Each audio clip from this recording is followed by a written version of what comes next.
You are now in the hands of the starter.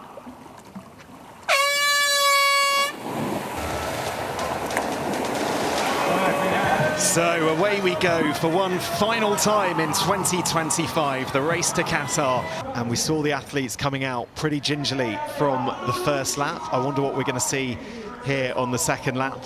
They got used to it there, and yeah, a little bit quicker there from Lucy Charles-Barclay, who's out in front. Jessica Learmonth in second, Kate Woff in third. In the baking heat, it has to be said, here in Qatar, and Kate Woff there passing Jessica Learmonth, choosing to run this a little bit quicker. And we've got Kate Woff right in front of us. She sprinted out of the swim. She has done a super smooth transition, taking the ball by the horns. First out of transition, absolutely flying, willing to create a gap. Sarah Perez-Sala is out second. Lucy Charles-Barclay, Jess Learmonth, and Georgia Taylor-Brown. That is a serious powertrain on the bike that's going to make it extremely difficult. We've got Julie Duron right in front of us.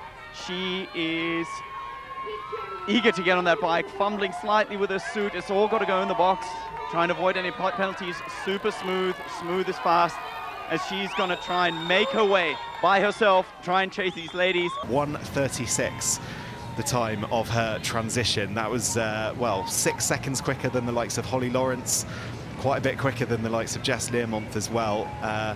Significantly quicker than Lucy Charles-Barclay, who did it in 1:52. And oh my God, look at that bottle just balancing off the back. She can't see this, but another bump and she's going to lose that bottle. Yeah, and you were right, that bottle right at the very top of that bottle cage has finally bitten the bullet and has come off, and it will remain to be seen if it's water, if it's nutrition, but that's not an ideal situation to be in, is it, for Lucy? And as if by magic, there she is, passing Kate Woff out on the course to move into second spot here. Is the way to get those kind of strength intervals going, because it's just such an essential part. Strength endurance is really what makes or breaks a triathlete. Well, that is Ellie Salthouse there, just overtaking Julie Duron. The race to Qatar standings as it stands. If Lucy Charles-Barclay is to win this race, she will finish on 174 points, ahead of Kate Woff on 169 and Julie Duron on 149 points. My guess is somewhere low 80s. And yeah, whoa, there comes someone flying by. That's Lucy Byram. Yeah, wow. So Lucy was quite a way down out the swim, and as obviously she was with Ash Gentle. Yeah, she was. I'm just going to get that up now. Yeah, she. Oh wow, what's going on here? Off and first, no one making any mistakes. Oh, Lucy very timid off the bike there. She would have definitely lost a few seconds to Kate Woff. She actually came to a full stop, whereas Kate Woff jumped off her bike. See these athletes ripping off their helmets, putting on their shoes. Easy does it. And some ice water. Kate is off. And now start the time. And that's fascinating, isn't it? Kate Woff 5 seconds. Well in front, and we were talking about the gaps. 10 seconds at one point out on the bike course, and right now she's building a huge lead over Lucy Charles-Barclay. Wow. Some athletes making the transition look smoother than others. We can have a look here at Jessica Learmonth coming in, and she was just wobbling around a little bit, wasn't she?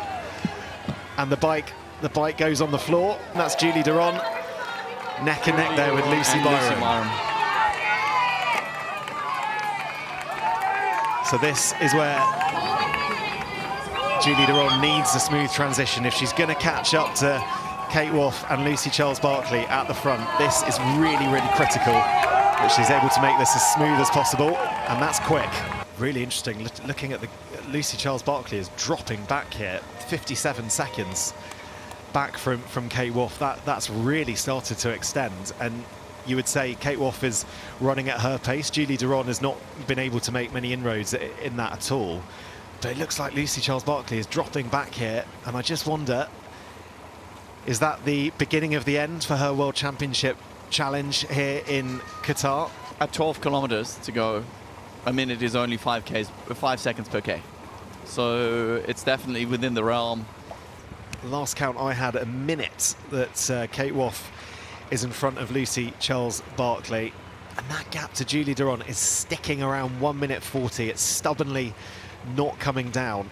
Just in the back of shot there, you can see the running of Julie Duron and Georgia Taylor-Brown, who is stuck with Julie Duron here. It's fair to say. It looked like she might be leaving her for dust, but that has not happened. Georgia Taylor-Brown, a fantastic runner, a winner last weekend in Bahrain. She also won another race in Phuket as well, and whilst not the strength of field that we're used to in the T100, and that's the pass. That is the pass there from Julie Duron and Georgia Taylor-Brown, who both get out in front of Lucy Charles-Barclay, who is slowing down here. But that might just be that for Lucy Charles-Barclay, unless she can claw back something else. As things stand, Kate Woff would still win the overall Race to Qatar standings. She would be crowned our T100 World Champion. But that time is going down. It was hovering around the 1 minute 40 for quite a considerable period at the start of this run leg, but we've got 7.5 kilometers left. 1 minute 17 seconds between Kate Woff and Julie Duron. Oh, Jan, this is gonna be tight, isn't it? The pace difference, which is pretty much neck and neck, just goes to show how tight this battle is. And we hear the bell lap. Let's call this the wild bell.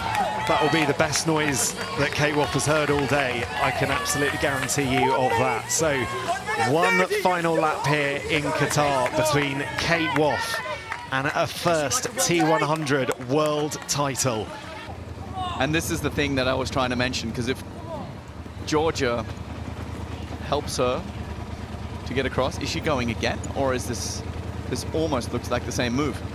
On a slight uphill, Georgia is putting some time in and really making sure that if she goes by herself. Okay, so Kate Woff here. One final look, I think, over her shoulder to check exactly where Georgia Taylor-Brown is. It's been a record-breaking year for her, having won in Singapore with the biggest gap we've ever had in a T100 race. Starting with the highest of highs, and it was a surprise. We didn't know what to expect, and here she is finishing with the highest of highs. Enjoy it as you touch the blue carpet. This is your moment, your first ever World Championship. Kate Woff, what a season, what a race, and what a way to get your first ever title. Oh my God, she's struggling to hold it all in.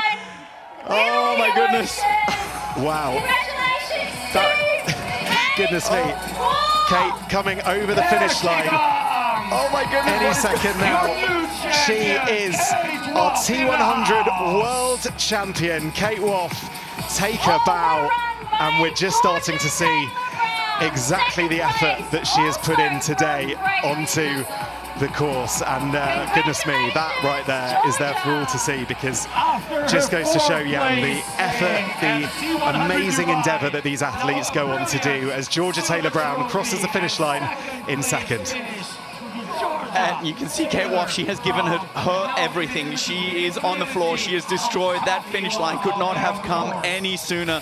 If this would have been another kilometer, I think things could have looked very, very differently. She kept it together. I think she had some stomach issues. She almost looked like we were going to see her nutrition again. Thank you for holding it all together and having yourself a frameable first ever World Championship photo. As we see Julie Duron coming in, finishing off strong.